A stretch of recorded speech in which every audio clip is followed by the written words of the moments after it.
Hello, my soccer universe. A bumper weekend for Serie A ends where it actually started, at least on top of the table, because all the top teams played a 1-1 draw. But it could have been so different if it wasn't for stoppage time. Napoli could have opened up a huge lead. However, they conceded an equalizer after Inter got an equalizer in the derby. So title race very much up for grabs. Maybe pointing towards Inter a little bit. However, Inter have plenty of competitions to play in. So that might be in Napoli's favor for sure.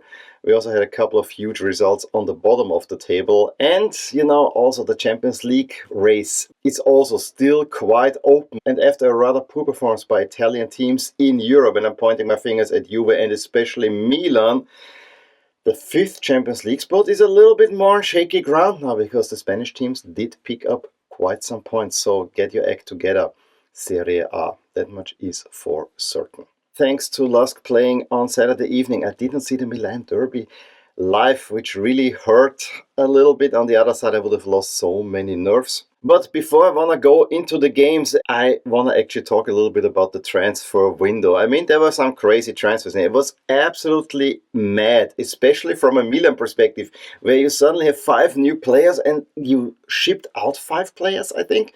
Absolutely crazy stuff. I mean, I've never seen anything like that before.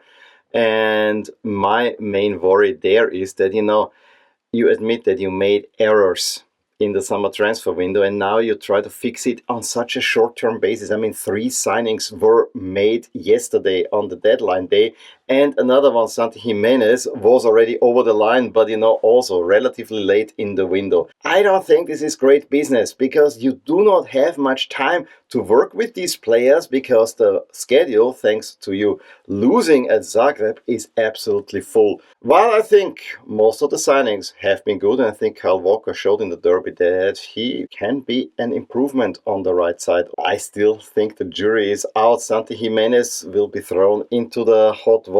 Joao Felix, I don't know what to make of it. I mean, I like the talent. I don't like the attitude. And then a few other players.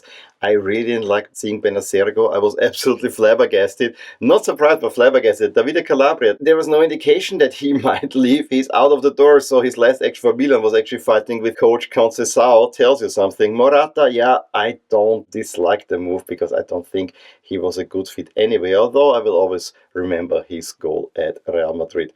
But then there were other rather odd transfers. I mean, Noah Okafor from Milan to Napoli. That is the replacement for Kvaratskhelia. Doesn't sound good. Atalanta made a few interesting signs. I mean, Stefan Posch going from Bologna to Atalanta to, resolve their defensive worries. I think that's a good transfer. But then they also got Daniel Maldini and then they post Bene Nerazzurro. I mean, Maldini is Rossonero. Don't post anything like that. And if I'm Daniel Maldini, don't let this happen. This is one of the weird ones. I really think that Daniel Maldini should have always stayed in the Milan sphere. Now, if you want to get him back to the club where he belongs, you need to pay top dollars. So, I don't like that. I mean, I'm not a transfer guy. I actually find it rather annoying to have a January transfer window because, it resets everything at a midway point when I think you should actually work it out with your squad. And it's usually not good business. So that's why I'm rather so-and-so about this one. But those are just my thoughts. Let's get started with the review of match day 23.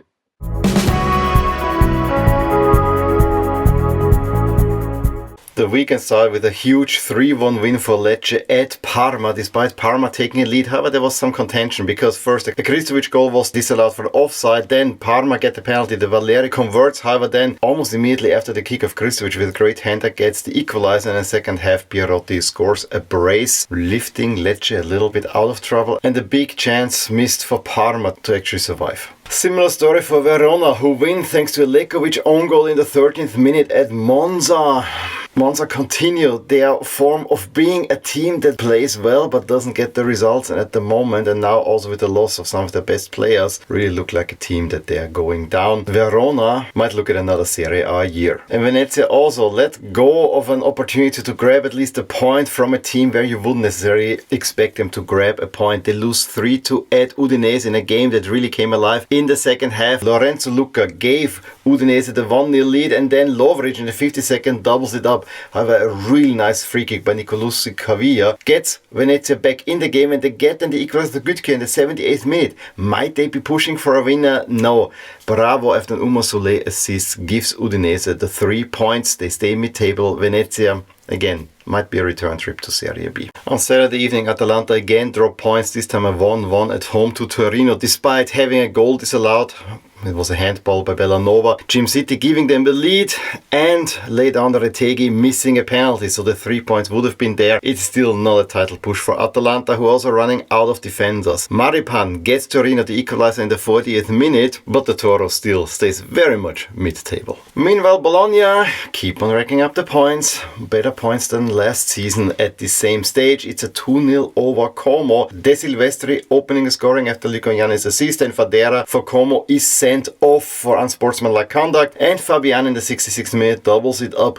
Bologna a little bit like a squirrel, grabbing the points, and might they be ending up in a Champions League spot. Juventus might finally have gotten a signing right. Colomuani turns around the game in the second half that Juve were trailing thanks to Di Giglio scoring early, although that goal was a little bit shaky as well. And the first half was atrocious from Juventus. However, in the second half, as I said, 61st, 64th, Colomuani turns it around and Malik gets it off, and they add 2 more through Vlahovic. Yes, he can also score, and Conceição, son of the Milan coach, and that might have saved Motta for now, but Juventus still very unconvincing. However, for purely aesthetic reasons, the main headline coming out of this round should be Moise Kean's opener against Genoa. What a brilliant goal. From a Mandragora free kick, he just on the pirouette turns and karate kicks it into the net from the edge of the box. An absolutely nice goal, Ibra-like, I would say. Gudmundsson doubles in the 30th minute. Yes, the Winter pulls one back for Genoa, however Fiorentina see it out. And also, remaining contention potentially for a Champions League spot, but at least a European spot should be in there for La Viola.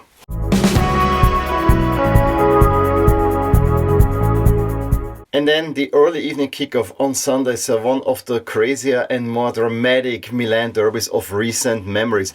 And I would say both teams will not be happy with the final result. I mean, on the face of it, as a Milan fan, I would have taken a 1-1 draw out of that one. However, if you hold on to a lead until stoppage time, it really hurts to concede that equalizer. But then I have to look at the chances. Inter will not be happy. Yes, they snatched that equalizer, which was the bare minimum they should have gotten out of this game, but they had several goals disallowed for offside most of the time. They 3 times hit the same post in the second half, and they also had penalty claims. The ball didn't want to go over the line, but in the end it did. The derby really started out with Inter on the front foot, and again Milan defending as a team. So this is a big credit. When it counts, this Milan team can really show up, but they need to make this more consistently. And so they could hold Inter at bay. However, offensively there was not much happening until late in the first half, where there were a couple of chances, and then Tijani Reinders sees a ball come in the box that was purely defended by Inter, and he yanks it into the net just before halftime.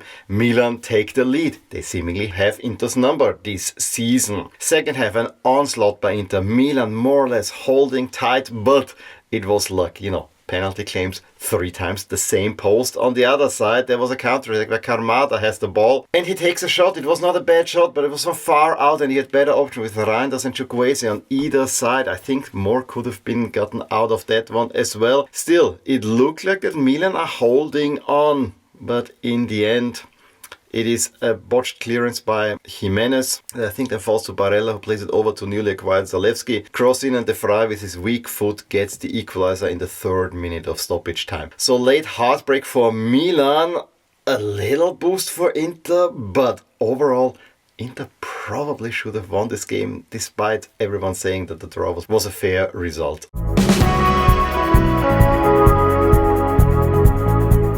With Inter dropping points, Napoli had a big chance of extending the lead on top of the table. Alas, they only managed a 1-1 at Roma. First half, I would argue that Napoli were largely a better team, controlled the game, created chances, and took the lead through Spinazzola, former Roma player, who just lobbed goalie Svilar for that goal. However, for some reason, Napoli, despite seeming control of the game, more and more went into holding on mode, which is something I don't quite understand. I mean, this Napoli didn't play in Europe. Roma had a huge game in Europe as well, and the longer the game went, the more dangerous Roma came. A free kick from Paredes hit the outside of the post, but it seemed like Napoli might hang on. And then it's a Salamaker cross in. And in the second minute of stoppage time, then Angelino gets the much celebrated equalizer that really made Conte angry because, everything remains the same.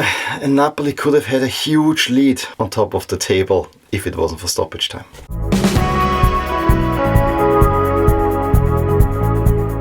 And then on Monday evening, Lazio reclaimed their fourth spot with a 2-1 away win at Cagliari. A Cagliari team that also is very much fighting for every single point to stay in Serie A. It was more or less a Zaccagni show who scores the opener after Boula Dia goal had been disallowed for a handball. Piccoli pulls one back for Cagliari, but then Zaccagni finds Tatti and gets the win for Lazio.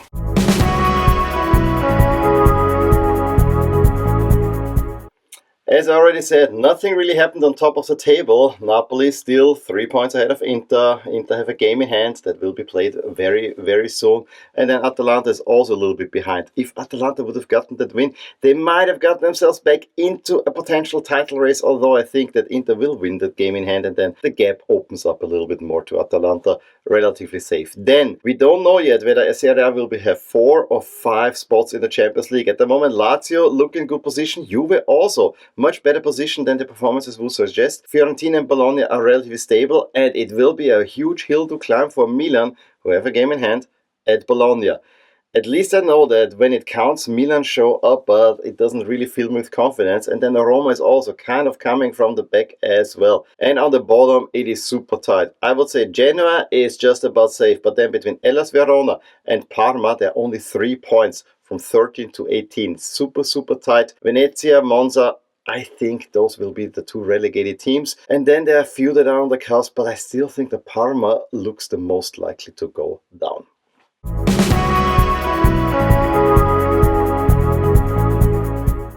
With European competitions taking a break, we have midweek action, but it's rather here and there, so I'm not even sure that for just 3 games I will do a review video on Friday, but let's see about that. First off, 2 Coppa Italia quarterfinals. Why cannot we play this in 1 week? A little bit beyond me, especially one at the beginning, one at the end of February. With Atalanta against Bologna, definitely one of the better ties in the entire quarter final. And then, big name fixture, however, both of them are more or less mid-table at the moment. Milan against Roma. Milan's season will hinge on that one because the Coppa is definitely something that they want to aim for. Then we also finally get to finish the Fiorentina-Inter game. Thanks to Inter and Fiorentina both skipping the playoff round, they can play this game now. It starts at 0-0. I think it was abandoned in the 21st minute after the medical emergency to Bove. And let's see. I would expect Inter to win this, but you never know. And just for completeness sakes, I also give you the next round because I don't know if I will do a video in between. We have another big relegation battle between Cagliari and Parma. We have Milan going to Empoli. Also not that easy of a game, but then Napoli will host Udinese, a rather sturdy Udinese team, but Napoli should get that win. While Inter will face Fiorentina a second time in a short amount of days, hosting them on Monday evening at the San Siro.